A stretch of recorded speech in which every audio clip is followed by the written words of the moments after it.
सदियों पहले की बात है। एक घने रहस्यमयी जंगल में एक गुरु और उनका शिष्य रात में सफर कर रहे थे। रात गहरा चुकी थी। चारों तरफ सिर्फ पत्तियों की सरसराहट और दूर कहीं उल्लू की चीख सुनाई दे रही थी। गुरु जी ने कहा, बेटा पहले मैं आराम कर लेता हूँ, तुम पहरा दो।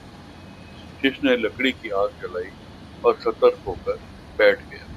सब कुछ शांत था, लेकिन जंगल कभी पूरी तरह शांत नहीं रहता। अचानक अंधेरे से एक कर्कश तेज आवाज गूंजी, तुम इस जंगल में क्या कर रहे हो? अभी चले जाओ।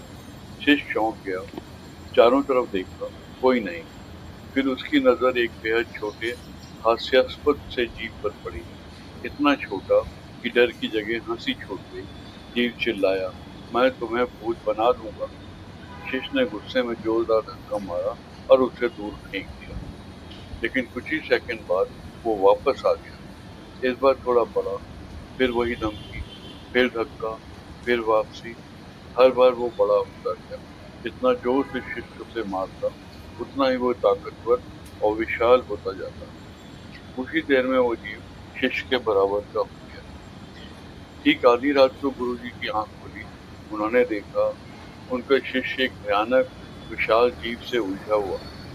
शिष्य हांफते हुए चीखा, गुरुजी, ये पहले बहुत छोटा था, लेकिन मैं जितना इसे मारता गया, ये उतना ही बड़ा और खतरनाक होता गया। गुरुजी शांत खड़े रहे। उनके चेहरे पर हल्की मुस्कान थी। उन्होंने नरम स्वर में कहा, बेटा तुम जाकर सो जाओ, अब मैं संभालता हूँ। शिष्य ने जगह दी। जीव गुरुजी के सामने आया और गरजा, मैं तुम्हें भूत बना दूंगा। गुरुजी ने कुछ नहीं कहा, न गुस्सा, न डर, न कोई जवाब। वे बस शांत खड़े रहे, आंखों में वही हल्की मुस्कान।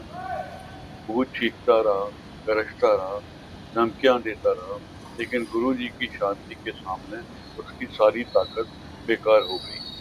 धीरे धीरे जीव सिकुड़ने लगा, छोटा और छोटा, जैसे हवा निकलता हुआ गुब्बारा। सुबह की पहली किरण पड़ते ही वो फिर से उतना ही छोटा और बेहोश सा हो गया।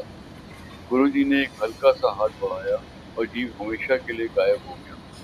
सुबह शिष्य ने पूछा, गुरुजी, वो जीव आखिर था क्या?